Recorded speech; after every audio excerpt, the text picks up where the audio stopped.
Bonjour, bienvenue au Théâtre Roman Roland. Donc pourquoi cette journée? Alors historiquement, voilà, le groupe des 20 a lancé un appel à projet sur le thème des écritures du réel. Et on n'a jamais reçu autant de dossiers, de projets intéressants pour nos appels à projets. Ouais. Mais hélas, il y avait un seul lauréat, donc, qui était Tamara Al-Saadi avec son projet Istiklal. Et il y a eu 17 présélectionnés. Et ces 17 présélectionnés ont envie de se rencontrer, ont eu envie d'échanger entre eux. Et d'ailleurs, ils sont venus nous voir, ils nous ont dit... ils ont eu envie aussi d'échanger avec nous. Et donc, progressivement, de ces échanges a émergé l'idée de la journée d'aujourd'hui. Voilà, donc on les retrouve pour l'essentiel ici, ils vont se présenter très bien tout à l'heure. Alors, un petit mot avant sur ce qu'on entend communément par écriture du réel. Alors, des artistes qui écrivent leur spectacle à partir de leur propre travail d'enquête ou de recherche documentaire et qui mettent en scène un spectacle qui a une proximité immédiate avec le réel. Ça vous va à peu près, hein, ça en était... Bon, à peu près ils en discuteront. Alors la présentation qui suit a été entièrement conçue par les artistes eux-mêmes. Voilà, le groupe des 20, le Théâtre Romain Roland se sont contentés de leur donner un cadre. Voilà. Cette rencontre sera enregistrée et elle sera disponible dans quelques jours sur le site du théâtre, sur le site du groupe des 20. Pardon. Et du coup, j'ai oublié de me présenter. Donc moi, je suis Alexandre Crève, je suis directeur du Théâtre Romain Roland et bien entendu membre du groupe des 20 théâtres en Île-de-France qui présente cet après-midi. Voilà, bon après-midi à tous.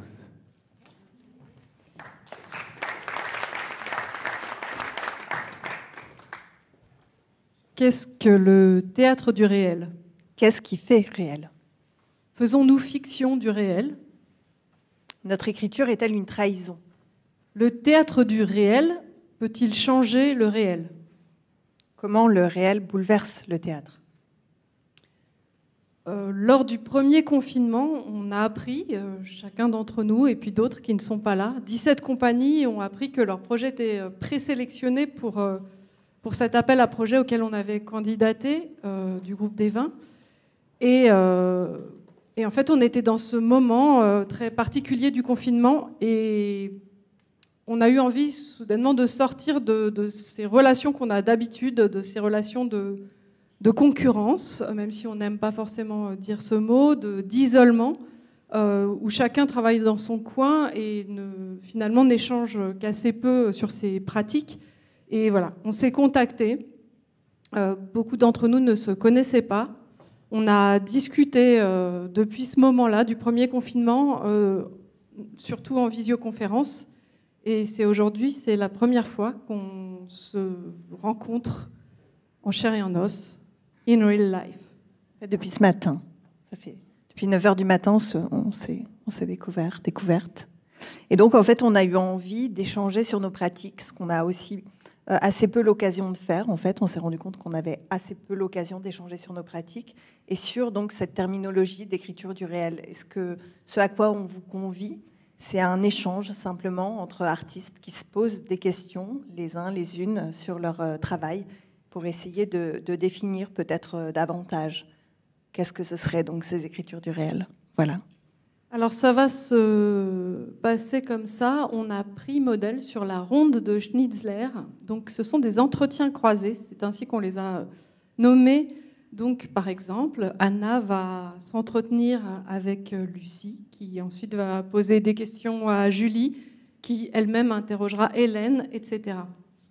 Il va y avoir d'abord 5 entretiens croisés, suivis d'un moment pour poser vos questions ou que le plateau aussi pose des questions et qu'on y réponde. Donc, gardez-les en tête si vous voulez. 5 entretiens, puis un moment de questions et ensuite une très courte pause parce qu'on est déjà en retard.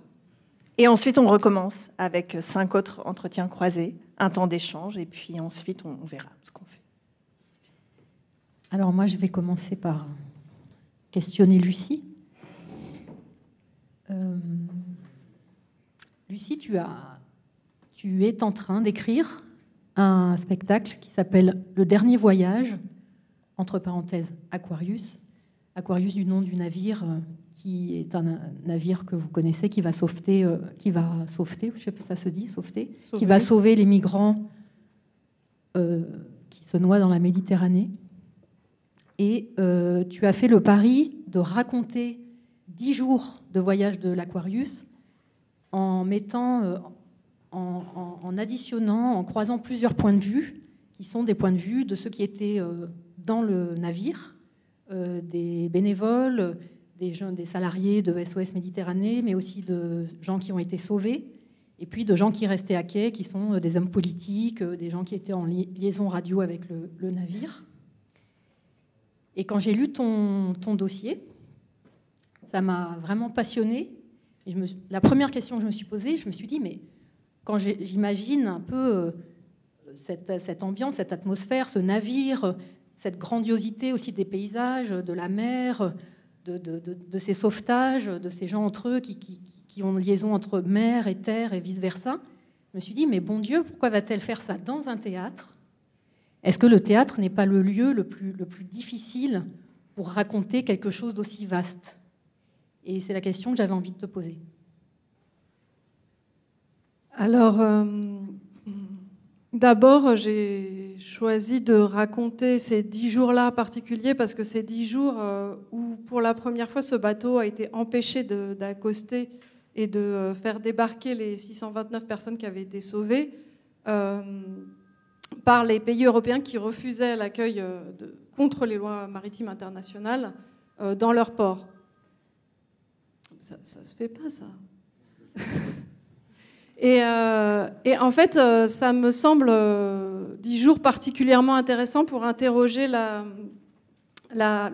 politique européenne d'accueil ou au contraire de repoussoir, en fait, de non-accueil des étrangers qui viennent en France ou en Europe. Et si j'ai eu envie de raconter cette histoire au théâtre, c'est d'abord contre la façon dont ces récits sont racontés dans les médias ou par les hommes politiques, justement, c'est-à-dire, je pense que l'histoire, il n'y a pas une histoire objective, c'est toujours des récits, et ces récits peuvent être très différents selon qui les raconte et de quel côté, et j'ai eu envie de les raconter par les récits invisibles, c'est-à-dire par les récits de ceux qui étaient à bord, donc de retrouver ces personnes. Et la façon dont c'est raconté, justement, dans les médias, c'est par des chiffres ou par des choses très sensationnalistes, etc. Et moi, j'avais envie de me mettre de l'intérieur par les voix inaudibles et invisibles, et justement de traiter aussi de ce qu'on ne voit pas du tout si on n'y est pas, c'est-à-dire qu'en plus, en mer, quand on se noie, personne n'est là pour le voir ou l'entendre.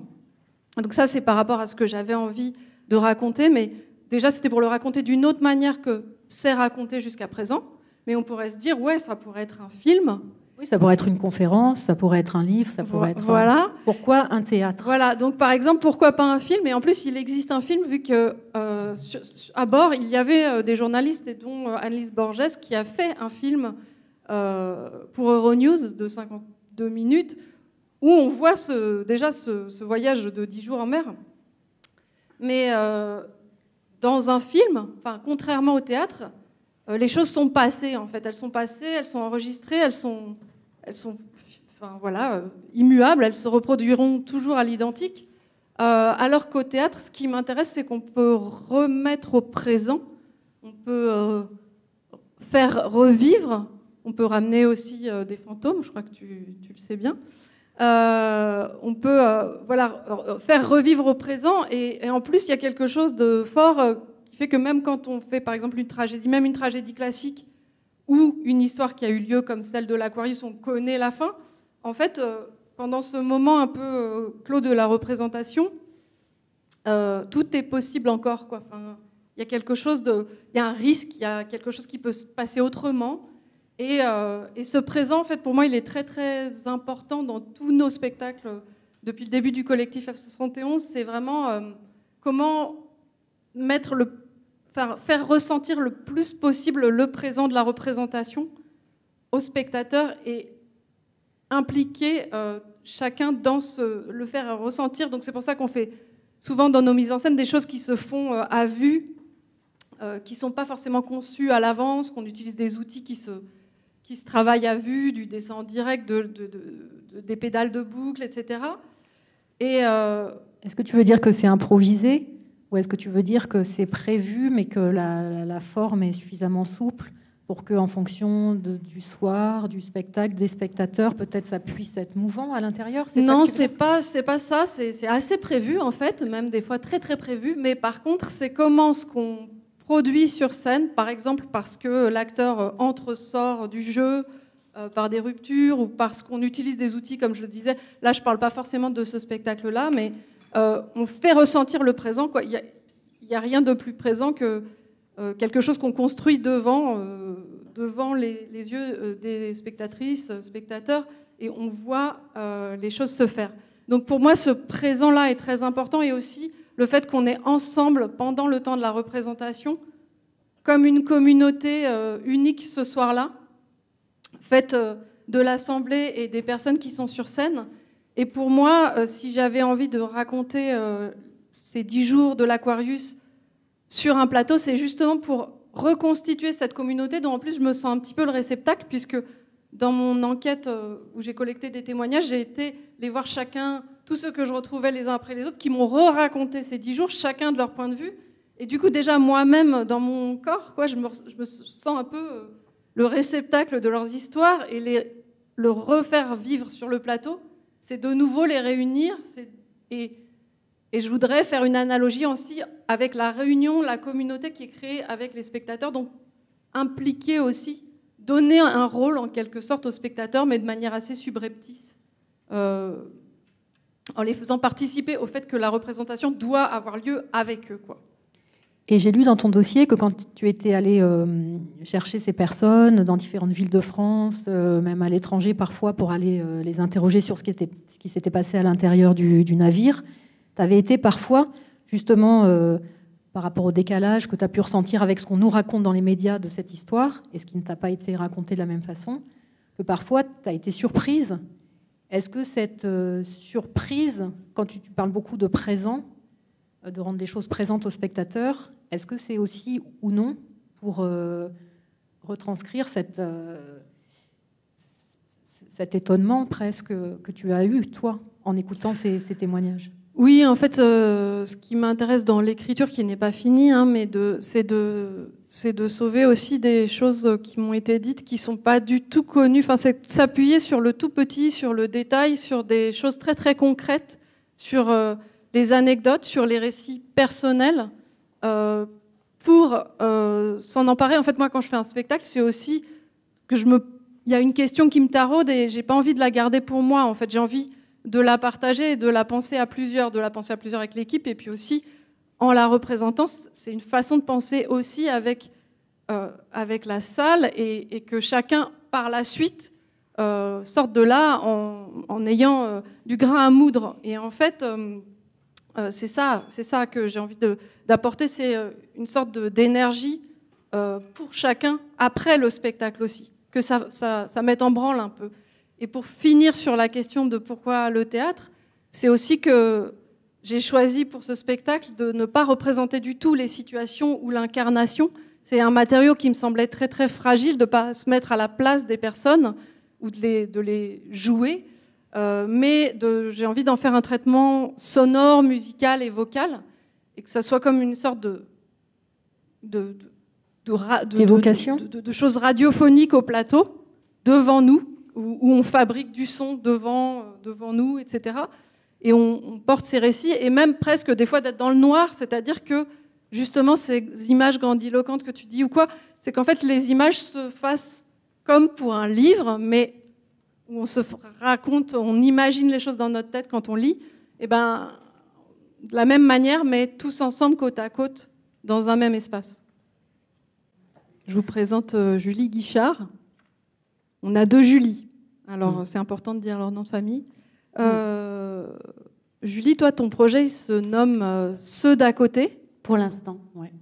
Et en fait, ce qui t'intéresse, c'est de parler du point de vue des personnes à l'hôpital, mais qui ne sont pas les patients, qui ne sont pas les malades, qui sont les soignants, le personnel de l'hôpital ou les familles, l'entourage des patients.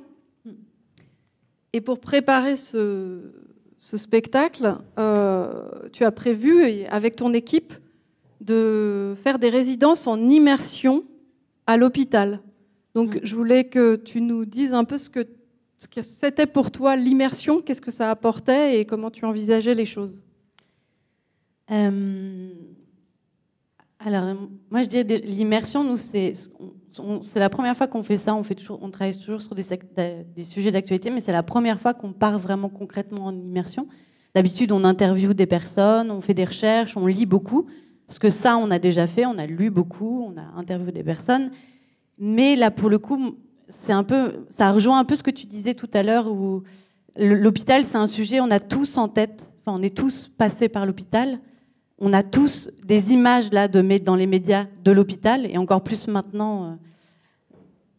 Le sujet vient en amont de tout ça. Il ne parlera pas du Covid, mais forcément là, on est submergé, on va dire, de l'hôpital en ce moment. Et du coup, l'envie d'y rentrer, c'est plutôt de voir ce qu'on ne voit pas, ou de voir ce qu'on ne sait pas, ou de nous étonner, nous bouleverser avec ce qu'on connaît ou ce qu'on imagine.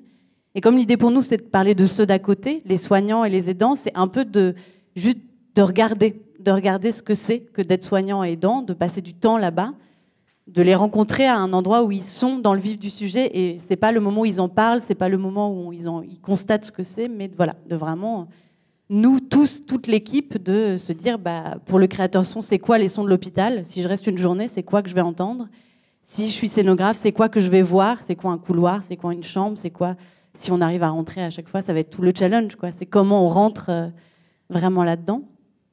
Et puis surtout, nous aussi, le sujet est vaste et énorme, l'hôpital. C'est très grand, ça veut tout et rien dire. Et du coup, nous, c'est aussi pour nous... L'idée, c'est d'aller dans tous les services et un peu de recentrer le sujet et de trouver l'histoire comme ça, et pour l'autrice, et pour nous, concepteurs, comédiens, comédiennes, tout ça. Quelle histoire on va raconter? C'est un peu ça... l'idée.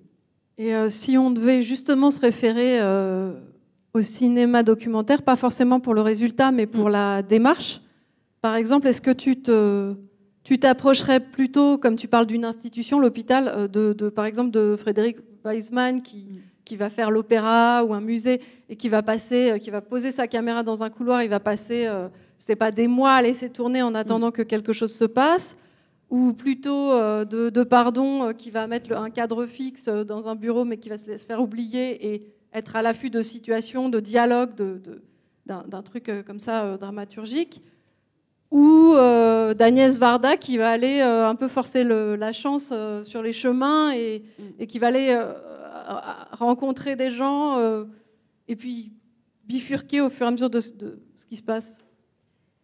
Alors, pour nous, ça va dépendre aussi beaucoup de chacun, parce qu'on est quand même toute l'équipe, on est 10 à faire de l'immersion.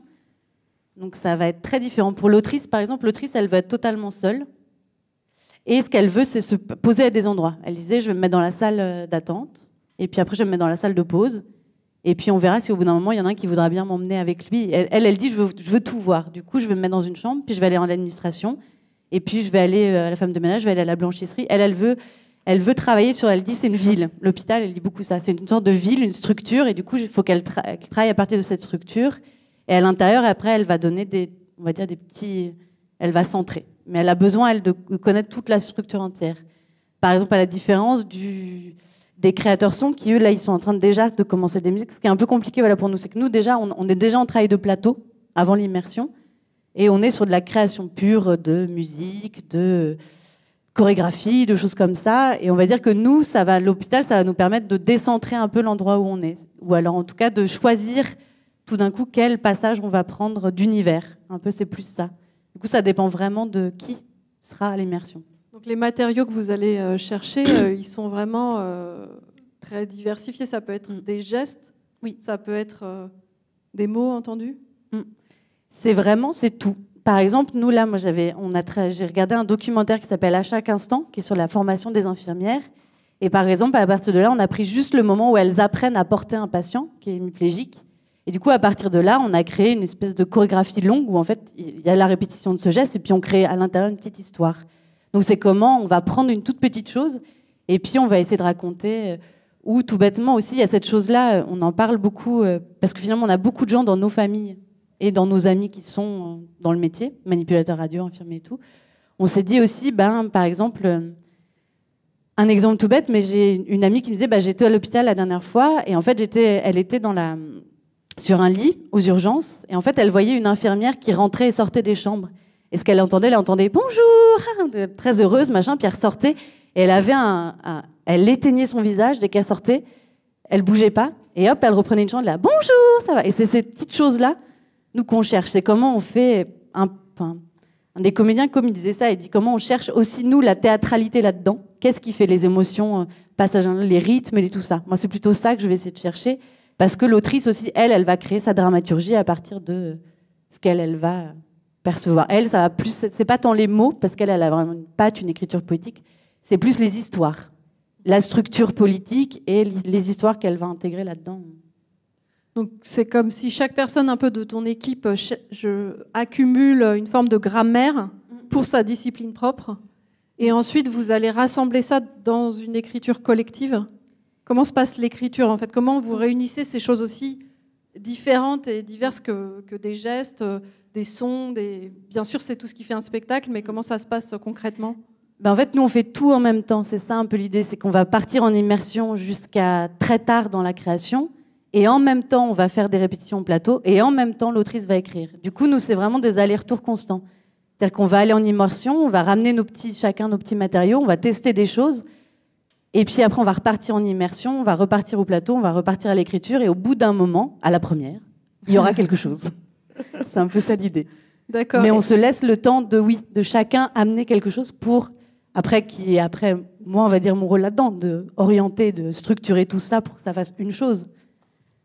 Mais oui, on a envie de cette chose-là, de tout le temps, et puis de se dire qu'on est à l'équilibre dans les rapports, que ce soit le texte, le son, le jeu, tout est à l'équilibre d'un matériel. Donc c'est une écriture extrêmement collective en fait. On se posait la question dans nos listes de questions de qui est l'auteur ou l'autrice. On va dire que Julie, elle est l'autrice des mots, les musiciens sont ceux du son, les comédiens du corps et a priori de la voix. Et puis la lumière, en fait, oui, voilà, c'est une construction, et la lumière et de l'espace. Mais après, on est tous au départ du projet, on est tous d'accord sur le fond de ce qu'on veut raconter. Pour moi, c'est ça qui est essentiel, c'est que toute l'équipe, là, on s'est retrouvés par exemple 2 jours où je leur demandais chacun, c'est quoi pour vous le projet? Qu'est-ce que ça va être? Qu'est-ce qui vous intéresse dedans? Et chacun dit ce qui l'intéresse, et à partir de ça, c'est comme ça qu'on va affiner ensemble ce dont on va parler. Parce que pour l'instant, c'est très vaste. Mais a priori, ce le sera moins d'ici automne 22. Je l'espère. Tu veux dire quelque chose d'autre?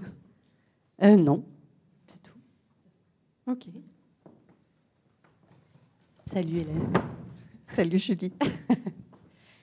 Hélène, moi je voulais commencer par une première question. Oui. Toute simple, savoir ce que tu fais en ce moment. En ce moment, mais je suis là. Ouais. Aujourd'hui? Ouais. Aujourd'hui, je suis là. Et ça, c'est important. Voilà. Et hier ou avant-hier, les jours d'avant, j'étais en répétition. Et je travaillais sur... donc je suis extrêmement chanceuse, mais j'ai bien conscience de mon privilège. Et j'étais en répétition et je travaillais sur une pièce qui s'appelle « Quelque chose qui vaut mieux que soi ». Et qui a un sous-titre, comme ça un peu plus brutal, qui est « Ça ne passe pas ». Alors, cette pièce, elle a été écrite suite à des rencontres que j'ai faites avec également une autrice, une anthropologue et une actrice, avec des femmes marins. Donc, ça va rejoindre un petit peu, mais différemment, le projet de Lucie, avec des femmes marins qui sont engagées sur des missions de sauvetage en mer. Voilà, donc j'ai travaillé ça. Je veux dire, c'était pas du tout prévu que je fasse ça. C'était pas du tout prévu. Je savais que j'allais travailler sur la mer et j'avais envie de travailler sur la Méditerranée. Et puis j'ai rencontré une jeune femme qui se faisait appeler Marie Pirate sur la plage. Et elle m'a raconté qu'en ce moment, elle retapait avec des copines un bateau qui s'appelle le Louise Michel et qui est un bateau dont on a entendu parler un petit peu cet été et qui est parti en mer, donc sauver des réfugiés. Donc nous, on dit pas migrants, on dit réfugiés. Voilà. Et donc, j'ai travaillé là-dessus. Et donc, j'ai répété ça et on a fait une sortie tout à fait professionnelle, donc, et pas publique. Donc, ça, c'était une chose aussi étonnante. Et donc, c'est un texte qui a été écrit par Claudine Galéa. Et donc, ça, c'est le 5e épisode, en fait, d'un projet qui est beaucoup plus large, qui s'appelle Madame. Donc, Madame, c'est les initiales de Manuel d'autodéfense à méditer, qui est un projet que j'ai démarré en 2017, donc il y a drôlement longtemps. Donc il y a 4 ans, 5 ans, je compte même plus à force. Donc c'est un projet comme ça qui est constitué de 6 volets ou 6 pièces pour lesquelles j'ai décidé d'embarquer avec moi 6 autrices, 6 actrices et des dizaines de chercheuses. Et pour constituer donc ce manuel d'autodéfense à méditer, j'ai rencontré et je rencontre donc sur les territoires en immersion donc j'ai dû rencontrer des centaines de femmes. Voilà. Dans ton dossier, ce qui m'a interpellée, ce qui m'a plu, c'est comment tu racontes finalement, ou en tout cas l'impression que j'ai eue, c'est cet endroit, que le plateau, il est pas seulement le résultat de ta recherche, mais il est aussi inhérent à ta recherche. C'est-à-dire tu nous fais découvrir ta découverte ou tes découvertes. Je ne sais pas si je suis très claire quand je dis ça, mais à quel endroit en fait tu places ce que tu recherches au plateau? Ce serait ça ma question pour toi. Le réel, tu vois? Ouais. C'est-à-dire tout ce que tes rencontres, comment tes rencontres, elles rentrent au plateau? Alors, je ne sais pas si je comprends très bien la question, mais bon, je vais m'en arranger. L'idée, c'est que, en tout cas, ce projet-là, comme il se construit sur plusieurs saisons et dans la durée, que c'est un projet comme ça, en épisode avec 6 pièces, les allers-retours entre le plateau et, on va dire, le réel, même si c'est un peu étrange, cette notion-là de réel, dans cette période hyper dystopique dans laquelle on vit aujourd'hui. Il faut le dire, ça, quand même, qu'aujourd'hui, parler de théâtre du réel dans une période hyper dystopique, c'est quand même hyper compliqué. Et donc, comme ça se construit dans le temps sur plusieurs saisons, les allers-retours, on va dire, entre le plateau et l'extérieur, le hors-théâtre et les rencontres avec les personnes, elles sont constantes. Et comme ça se construit dans le temps, ce qu'on va nommer donc communément le réel, vient chambouler constamment les projets. Et en fait, c'est ça, moi, qui m'intéresse. C'est-à-dire que quand je démarre ce projet-là en 2017, autour, on va dire rapidement, des stratégies des femmes, parce que moi, j'en avais un peu marre qu'on parle toujours des femmes en tant que victimes. Je trouvais que ça nous collait beaucoup au basket, cette chose-là, et j'avais envie de rencontrer des femmes qui agissent. Et des femmes, et du coup, de parler des stratégies, et pas des tragédies, en fait. Et quand je démarre ce projet en 2017, on est avant la vague MeToo, on est avant Balance ton porc, on est avant cette grande vague donc de mouvements féministes. Donc on est avant cette histoire-là qui va se mettre en place. Et toute cette histoire-là va venir forcément bouleverser l'écriture que je prévois initialement au plateau.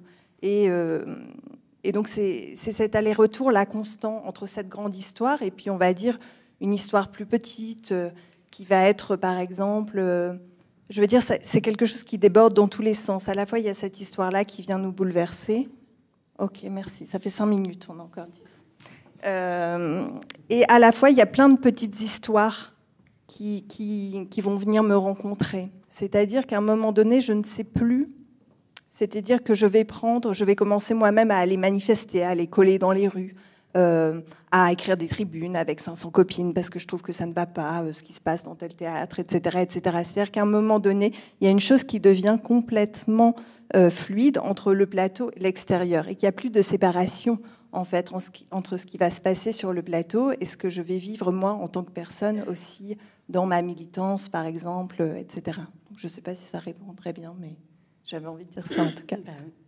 Non mais si, mais après peut-être pour rentrer dans le concret aussi, on en parlait tout à l'heure, tu disais c'est pas non plus au plateau un combat que tu vas mettre, mais il y a aussi ce rapport au décalé, à la joie, à t'avoir toi aussi en interview au plateau, qui interviewe les personnes, des comédiennes qui jouent ou des sportives au plateau. Enfin voilà, que tu nous parles un peu de ça, de comment à l'intérieur comment tu mets théâtre aussi, comment tu fais au plateau cette pensée-là et tout ce dépassement-là, cette découverte-là dont tu parles.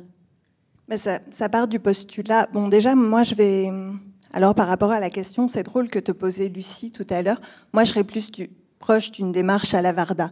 C'est-à-dire qu'effectivement, je pars et puis, il m'arrive telle chose qui va faire que je bifurque. Et alors ça, pour moi, c'est super joyeux. C'est-à-dire que je déteste savoir au préalable ce que je vais vivre. Et alors, et puis de toute façon, c'est faux parce que personne ne le sait. Et je trouve que la pensée, justement, si on doit raccorder ça à la philosophie féministe, c'est une philosophie qui déconstruit, c'est-à-dire aussi le vrai du faux, la question des genres, mais aussi la question des savoirs, la question des réels, des réalités, etc.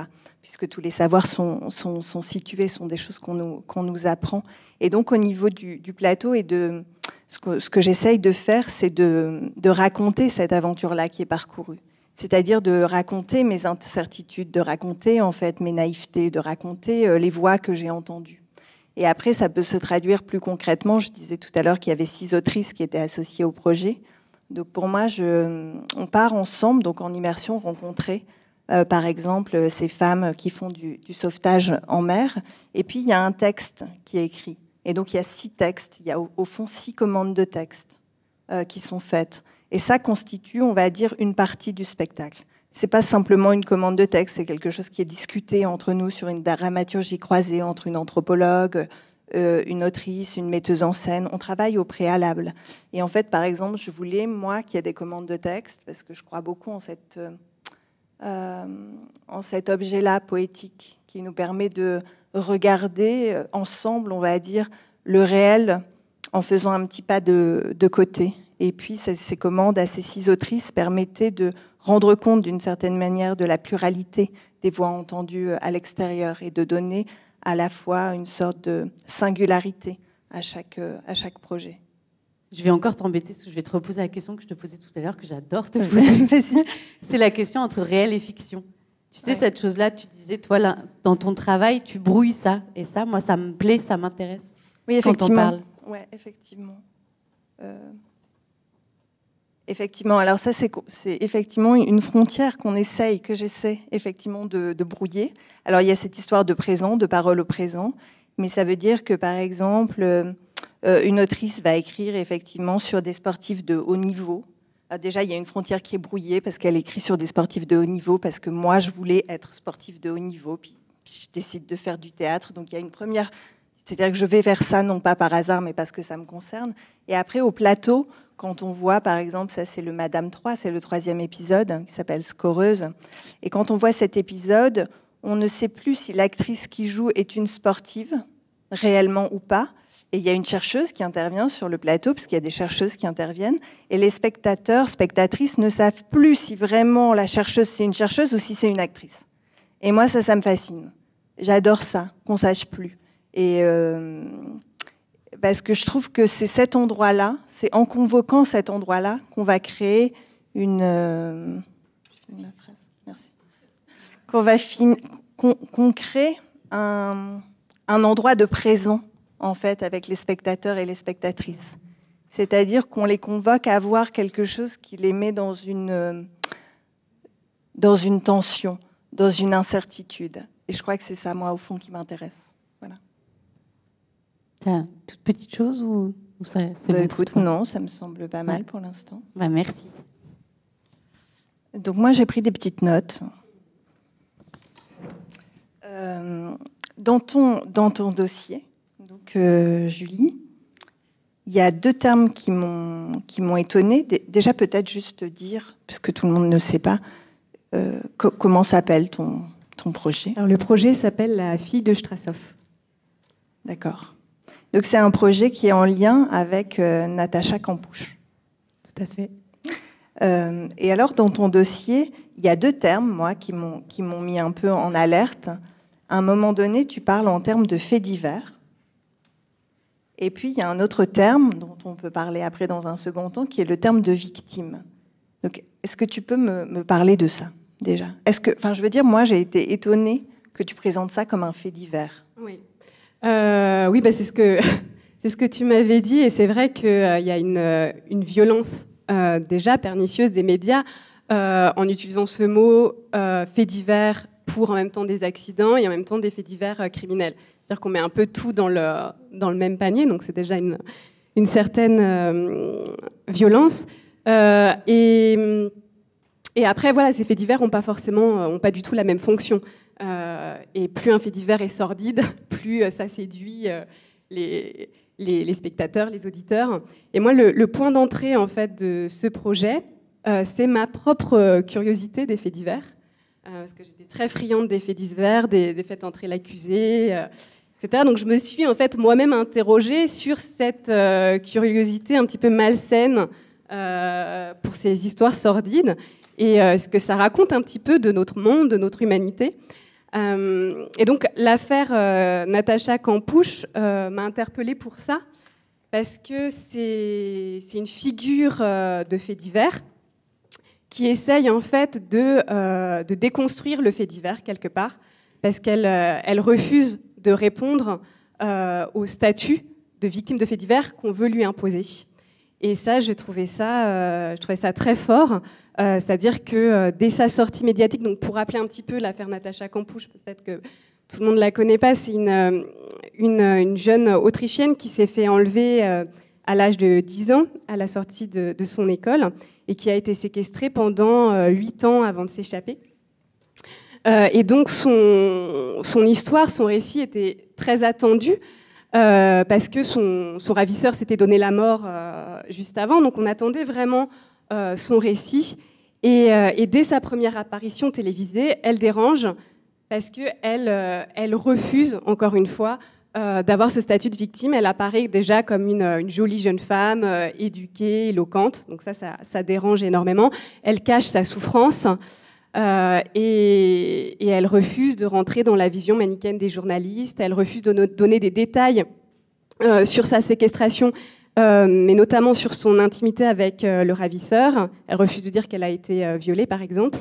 Et donc ça a été assez insupportable à entendre pour l'opinion et les médias. Tu veux dire que c'est pas une bonne victime? C'est pas une bonne victime. Elle répondait pas à l'image qu'on s'attendait de la victime. Elle répondait pas à l'image de la victime modèle. Et donc, la fascination que les gens avaient pour elle, l'admiration qu'ils pouvaient avoir pour cette force incroyable d'avoir survécu tout ce temps, s'est transformée en un lynchage médiatique. Et donc, des rumeurs sordides sont sorties sur elle. On a dit qu'elle était consentante, qu'elle était restée de son plein gré. On l'a accusée d'être complice d'un réseau pédopornographique, d'avoir eu un enfant avec lui, qu'elle a ensuite tué. Enfin bon, bref, des rumeurs sordides. Et voilà, donc c'est ça qui m'intéresse en fait dans les faits divers. Enfin, en tout cas, pour parler des faits divers, c'est cette figure qui déconstruit en fait les faits divers et qui nous interroge sur notre besoin justement de ces faits divers et des protagonistes des faits divers, parce qu'on est souvent attiré par la figure du monstre. Et la victime, en fait, sert qu'à renforcer la monstruosité du bourreau.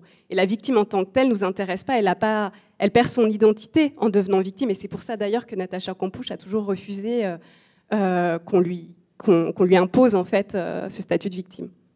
Tu veux dire que finalement, une des questions qui se poserait dans ton travail, c'est de savoir, parce que tu parles des médias, du mécanisme comme ça, des médias qui veut la mettre dans une case, la maintenir dans son statut de victime. Et j'ai l'impression qu'une des questions qui se pose comme ça dans ton travail, c'est presque de se dire, tiens, mais est-ce que finalement la société et son mécanisme n'est pas plus enfermant encore que le bourreau de Natacha Campouche? Ce serait ça un peu la question? Oui, moi ce qui m'interpelle là-dedans, c'est qu'elle devient en fait une surface de projection pour les médias, pour l'opinion, et elle était aussi une surface de projection pour son ravisseur, puisque quand il l'a séquestrée, il voulait vraiment la construire à son image. C'est pour ça qu'il l'a séquestrée très jeune. Il lui a teint les cheveux, il lui a fait perdre du poids. En fait, il voulait avoir un peu le rôle de Pygmalion et qu'elle devienne sa petite princesse et qu'ils deviennent un couple en fait à la fin. Donc, il avait une stratégie sordide derrière. Mais alors qu'elle espérait en fait un accueil bienveillant de l'extérieur, de l'opinion, elle s'est retrouvée justement dans une violence qui n'est pas similaire, mais une violence quand même d'être la surface de projection des médias et d'être enfermée justement dans ce besoin qu'on a d'avoir une victime en face de nous, ce besoin de catharsis, de compassion et de monstrueux puisqu'elle, en fait, comme le bourreau n'existe pas, n'existe plus, et il n'y a pas de sauveur, elle s'est sauvée elle-même, c'est la sauveuse, elle casse un petit peu le triangle dramatique et elle doit en fait endosser les 3 rôles en fait, du bourreau, de la victime et du sauveur. Et elle est où aujourd'hui, Natacha Campouche ? Eh bien, Natacha Campouche, elle s'est retirée de la vie publique. Alors, c'est quelqu'un qui est devenu... c'est une figure vraiment complexe parce qu'elle refuse en même temps d'être victime. Mais elle a fait plein de plateaux télé, elle a écrit 2 best-sellers, elle a même animé une émission sur les victimes. Donc voilà, il y a un rapport aussi, il y a quelque chose là-dedans aussi qui m'intéresse. C'est devenu une sorte de pop victime star. C'est ça. Mais en tout cas, elle refuse maintenant, je pense qu'elle fait... en tout cas, elle fait plus trop de plateaux télé. C'est-à-dire qu'en tout cas, elle a utilisé ce qu'elle avait vécu pour essayer d'en faire quelque chose. Après, je ne sais pas si elle pouvait faire autrement, mais en tout cas, ce qu'elle a toujours essayé de faire, et ce qui m'intéresse dans ce spectacle, et c'est cette figure que j'ai envie de creuser, c'est qu'elle a toujours eu envie de garder le contrôle. Par exemple, sur les plateaux télé, c'est elle qui contrôle en fait vraiment l'émission. Donc, elle a vraiment des réponses laconiques, elle a des silences qui sont extrêmement gênants. Et j'ai envie de travailler là-dessus, en fait, sur cette différence entre son silence et en même temps l'excitation grandissante de ses interlocuteurs, en fait, qui veulent absolument savoir. Ok.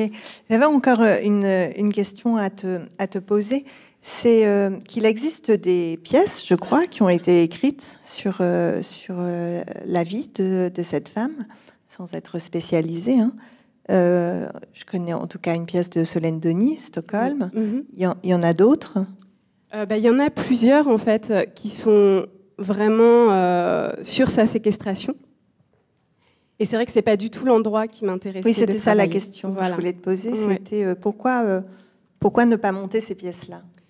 Alors déjà, je ne voulais pas monter une pièce existante. Moi, je me suis vraiment servie de matériaux documentaires, en fait, pour créer une interview entre Natacha Campouche et ses différents interlocuteurs médiatiques. Donc moi, ce qui m'intéresse, c'est vraiment son exposition médiatique. Ce n'est pas du tout son moment d'enfermement. C'est le moment où elle sort. C'est le moment où elle sort. Et c'est notre comportement, en fait, vraiment d'interroger cette fascination qui va jusqu'au lynchage et d'interroger, oui, notre besoin de catharsis, en fait, et de monstre. D'accord. C'est bien, alors, peut-être, de finir comme ça. Merci. Donc, Jean, bonjour. Plusieurs de tes créations étaient vraiment en lien avec le réel.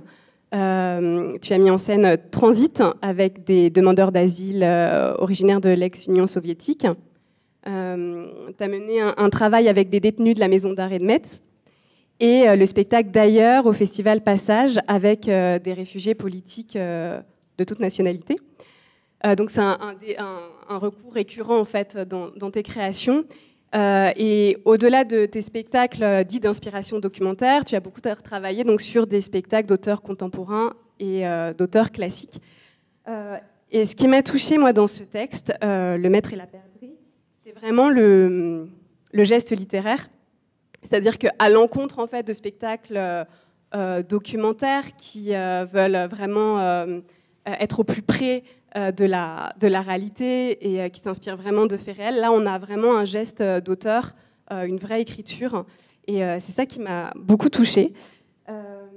Et tu me disais que ce texte, en fait, s'était imposé à toi, même s'il est arrivé par hasard, que tu avais l'impression qu'il t'attendait. Est-ce que tu peux nous en dire plus ? Oui, je dirais que mon réel, puisqu'il est question aussi aujourd'hui là, de son propre rapport au réel, nous, en tant que praticiens de théâtre, mon réel à moi sur cette histoire-là, c'est le coup de foudre que j'ai eu pour un texte d'auteur. En ce sens, ça se distingue un petit peu de ce qu'on peut entendre depuis le début. C'est tout à fait passionnant. Et il y a vraiment, oui, il y a vraiment pour moi eu un coup de foudre sur ce texte dont j'ai fait la mise en espace il y a quelques années de manière tout à fait fortuite. Enfin, c'est quelque chose qu'on m'a demandé. Et c'est bien la première fois que ça m'arrive, puisque ça m'arrive régulièrement de faire des mises en espace pour un événement qui s'appelle la Mousson d'hiver, qui est organisé par Michel Didim à Pont-à-Mousson.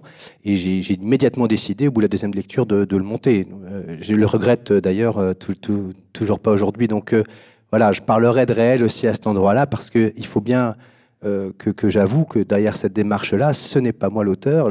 Là, le texte, il existe, il est dit, les mots sont écrits, il n'y a pas de questionnement. La dramaturgie est complètement donnée. J'officie ici réellement comme un metteur en scène. Cependant, effectivement, à partir de ta question, que j'ai eu le sentiment, pourquoi j'ai eu le sentiment que ce texte m'était...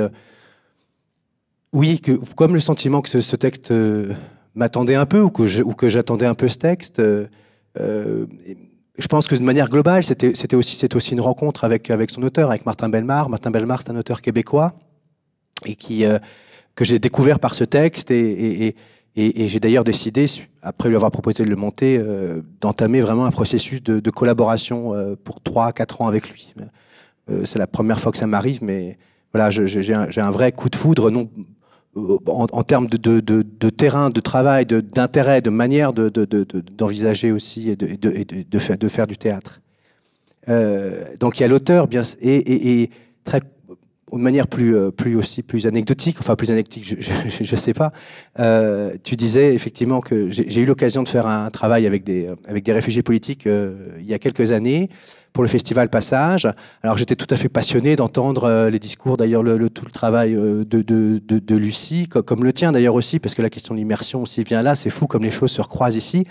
Mais pour ce travail-là que j'avais engagé, pour le coup, j'avais pas d'auteur. J'étais dans une démarche un peu plus comparable à celle dans laquelle j'entends que vous êtes pour beaucoup, c'est-à-dire que j'étais dans la collecte. J'avais comme ça rencontré différents réfugiés et l'idée était, à travers la collecte de leurs témoignages, de faire des petits travaux, des petits instantanés de petits quarts d'heure, mais qui étaient interprétés et joués par les réfugiés eux-mêmes. Hein, donc, c'était pas des acteurs. Et dans ce travail-là, il y avait l'idée pour moi, puisqu'on parlait des réfugiés, la question des réfugiés. J'avais très envie. L'envie est un peu, mais en tout cas, je souhaitais essayer de travailler à partir d'une enquête que j'aurais pu mener dans les CRA. Alors, qu'est-ce qu'un CRA? Le CRA, ce sont les centres de rétention administrative. Un centre de rétention administrative, il y en a beaucoup en France. Ce sont des endroits assez particuliers, pas tout à fait heureux, mais ce sont des endroits dont on ne sait pas grand-chose, voire rien, et pour la bonne raison, on ne peut pas y entrer. On peut entrer en prison, on peut difficilement, comme tu disais, visiblement entrer aussi à l'hôpital, en tout cas pouvoir dans les CRA, on ne peut pas aller, si on n'y travaille pas. J'avais eu comme ça ce désir un peu fou d'essayer de mener un travail là-bas, c'était absolument impossible, donc j'avais dû renoncer à ça. Et quand j'ai donc monté ce texte, Maître Karim Laperdi, il y a 3 ans, ça a été étonnant, parce qu'en fait, Martin, Alexandre disait tout à l'heure que le théâtre du réel, c'est toujours à partir d'une enquête. Alors, pour le coup, c'est pas la mienne. C'est vraiment pas la mienne, mais c'est celle de Martin. Martin a fait une enquête, une vérité. Lui, il a été plus loin que moi. Bon, moi, j'avais laissé tomber, pas lui.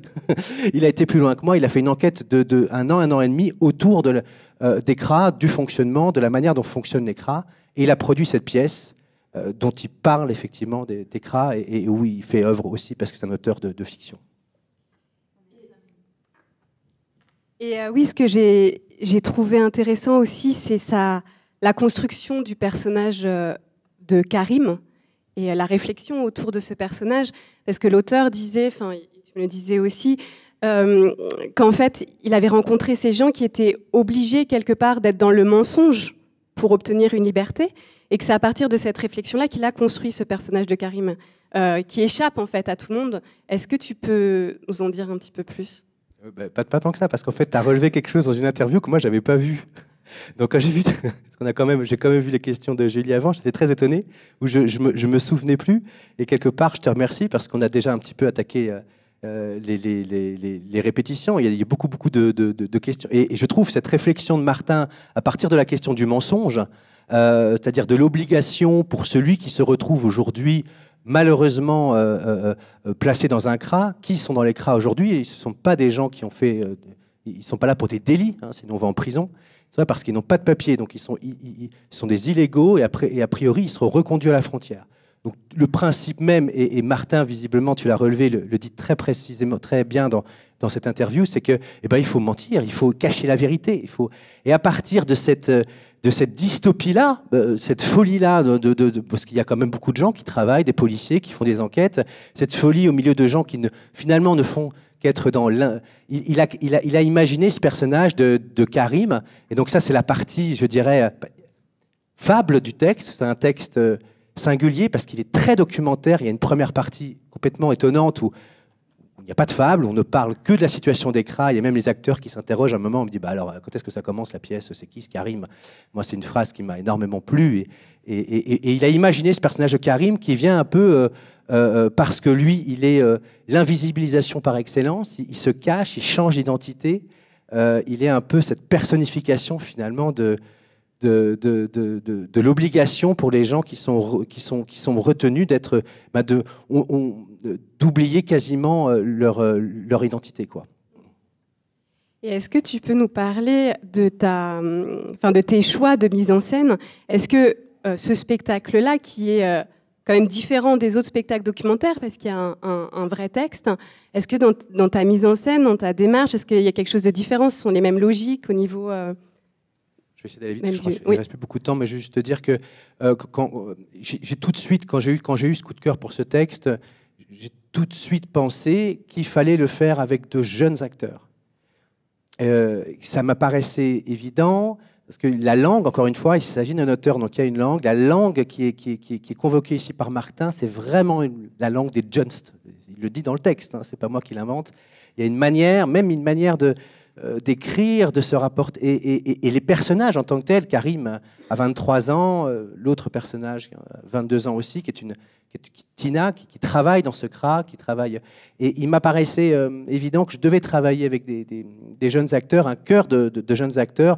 Voilà, moi j'arrive à un certain âge, donc ma famille de comédiens, ils ont mon âge, c'est des quarantenaires, et ils sont formidables, mais je les voyais, je les aurais sentis un peu empotés dans ce truc qui se joue comme, voilà, qui est plus de leur génération. Donc c'était l'occasion, il fallait me déplacer, et j'ai rêvé tout de suite à un chœur. On a parlé longtemps dans nos entretiens de la relation que j'entretiens au théâtre avec le chœur, un chœur d'acteurs, et donc je me suis tourné vers une école, plutôt une compagnie-école qui s'appelle la Cité Théâtre à Caen, en Normandie, et qui est une compagnie en fait, qui forme des jeunes acteurs et avec des promotions, un concours d'entrée. Et c'est de la dernière promotion de la Cité Théâtre qui va l'année prochaine se professionnaliser que je monte ce texte. Et donc le travail est devenu un peu à cheval aussi entre un travail, enfin à cheval, c'est une vraie création, une vraie production, mais il y a une dimension aussi pédagogique. Je me permets de dire aussi que voilà, ça a été pensé avant le Covid, mais maintenant, pour moi, ça a encore plus de sens aussi de faire cet engagement de travail vers la jeunesse, parce que voilà, pour donner du travail aux gens, quoi, et aux jeunes. Donc, il y aurait le temps pour quelques questions. Peut-être on prendrait ces questions, si quelqu'un peut les noter sur un petit bout de papier, puis après on répond pour éviter comme ça que ce soit trop laborieux. Si bien sûr il y en a. Et s'il n'y en a pas dans la salle, peut-être y en a-t-il sur le plateau. Je voulais savoir si du coup ça générait, de mettre en scène des écritures du réel, était un endroit de déplacement pour les acteurs et les actrices. Est-ce que jouer des écritures du réel est un engagement particulier quand on porte la parole de quelqu'un d'autre? Et puis, je voudrais partager une réflexion. J'ai l'impression plus de femmes que d'hommes. Et est-ce que les femmes seraient plus enclins à s'intéresser aux écritures du réel? Bonjour à tous, Bruno Cochet, Théâtre de Rungis. Moi, c'est pas vraiment une question, mais en même temps, je pense que vous pourrez tous peut-être réagir. C'est par rapport à la question justement de l'écriture.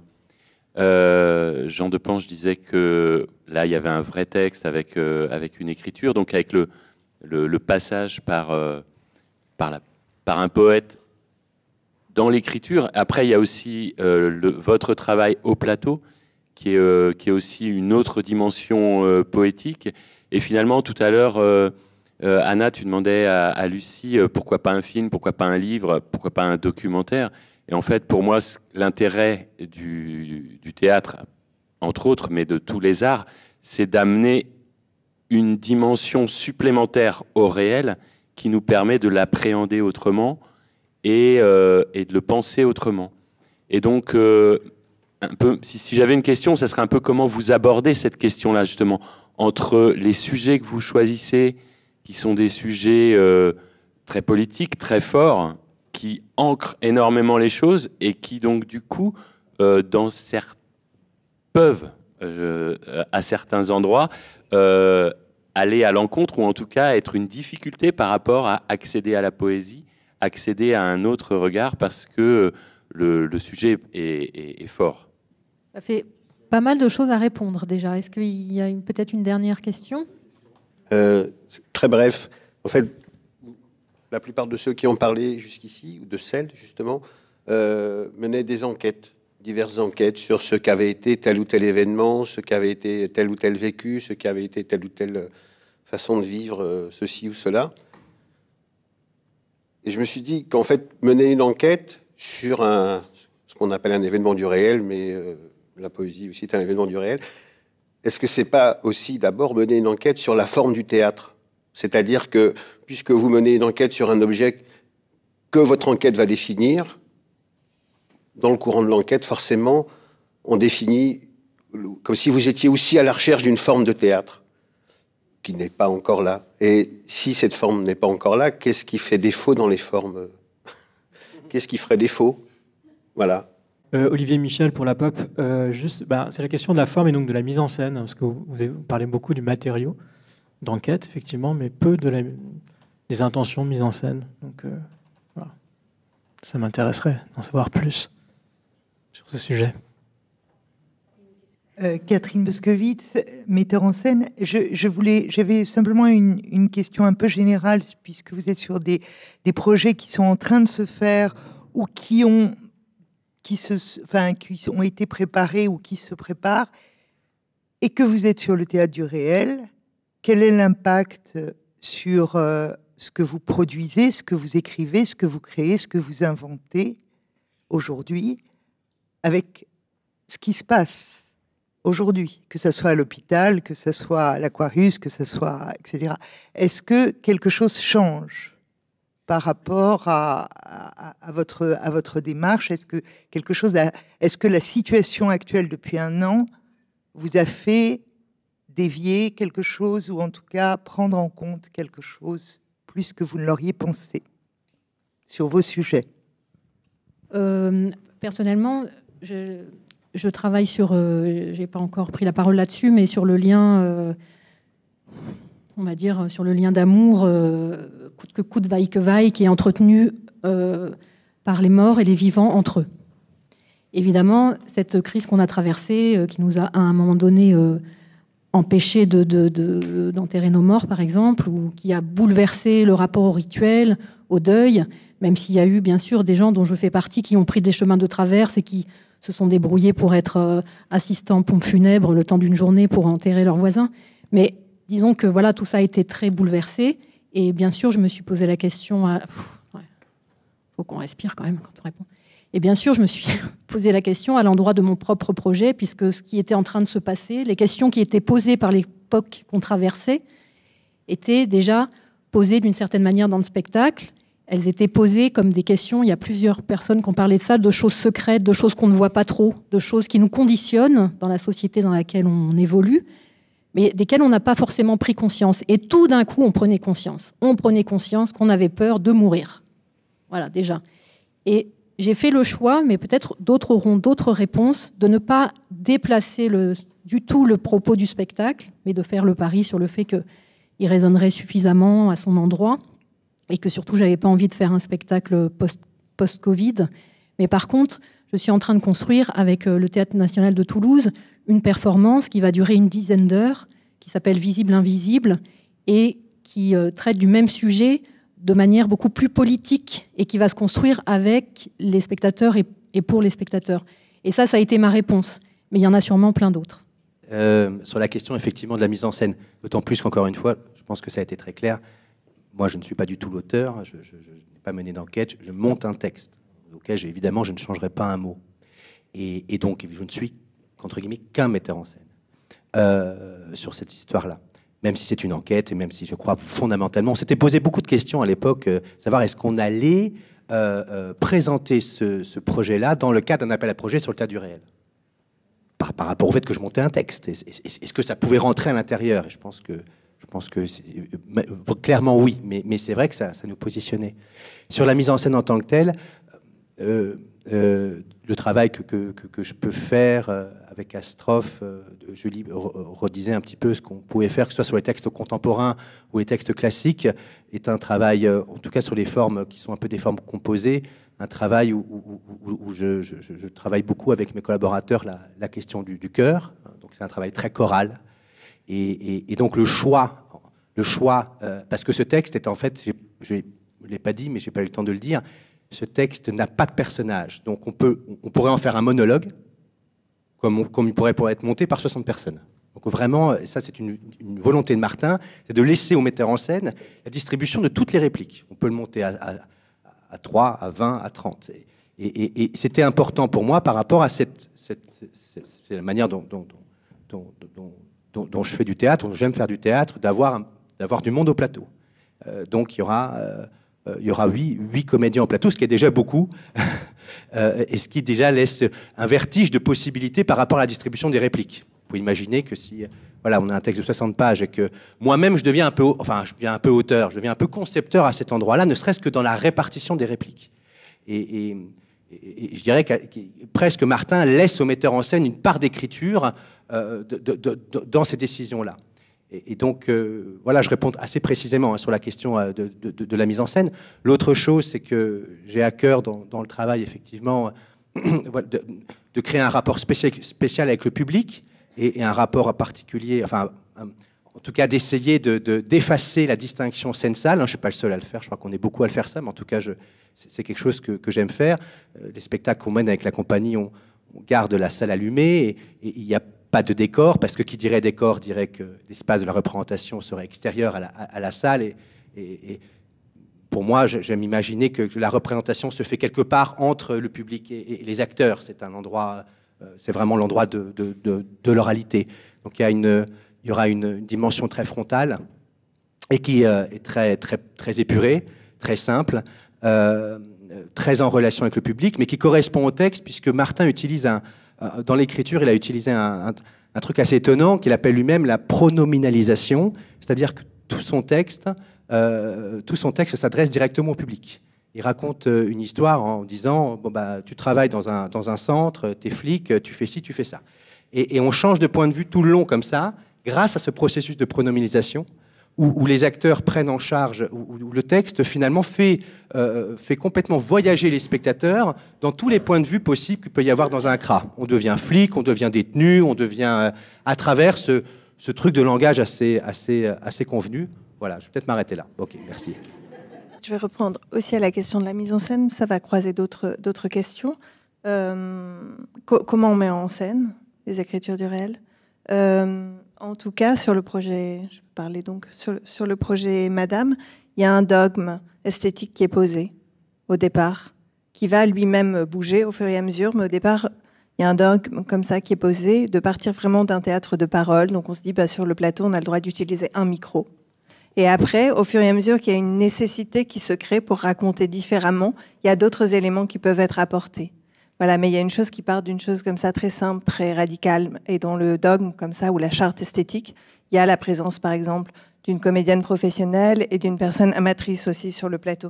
Il y a des choses comme ça qui sont données, qui m'ont permis d'orienter la mise en scène. Et ce qui est important, c'est d'essayer de repartir du fait d'une chose, d'une agora, par exemple, puisque moi, je travaille sur la parole, et de voir vraiment à quel moment j'ai vraiment besoin de faire entrer autre chose. Et ce qui est intéressant par rapport à la question du coup de comment ça vient bouleverser les écritures, c'était en tout cas pour moi dans mon travail de voir vraiment ce qui était nécessaire pour raconter une histoire. Et petit à petit, faire rentrer d'autres éléments s'ils étaient nécessaires. Et ça, oui, d'une certaine manière, en tout cas, c'est venu bouleverser une façon de faire théâtre, de repartir d'une essentialité comme ça. Et après, sur la question des acteurs, des actrices en plateau, sur les écritures du réel, ce que je peux en dire, c'est que le fait d'avoir traversé un temps commun, en tout cas d'immersion, avec les actrices, on va dire, sur le projet Madame en plateau, nous épargne d'un très grand travail, et qui peut être très long travail dramaturgique. C'est-à-dire que déjà, initialement, quand on arrive en plateau, on parle la même langue. Quelque part, on a un langage commun qui s'est créé au préalable. Et ça permet d'entrer dans un type de parole qui va être beaucoup plus concret immédiatement, pour les actrices, en tout cas en plateau, dans ce que j'en ai vu. Quelqu'un d'autre ? J'enchaîne. Oui, je vais rebondir sur la question sur la forme du théâtre. Enfin, est-ce qu'on est à la recherche d'une forme de théâtre ? C'est sûr que peut-être qu'on est motivé par des choses les uns les autres différentes pour aller vers cette forme de théâtre documentaire.